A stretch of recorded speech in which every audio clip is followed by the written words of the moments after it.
জয় গণপতি বাপ্পা। আজকে মোদক তৈরি করব।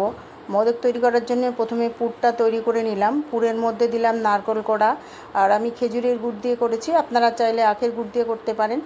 আর এখানে দিয়েছি একটু কাজুর গুঁড়ো, আমন্ডের গুঁড়ো, আর দুধটা জ্বালিয়ে একটু ক্ষীর দিয়েছি। এই দিয়ে পুরটা তৈরি করেছি। আর যে লেয়ারটা তৈরি করেছি এটা হচ্ছে তালের ক্ষীর।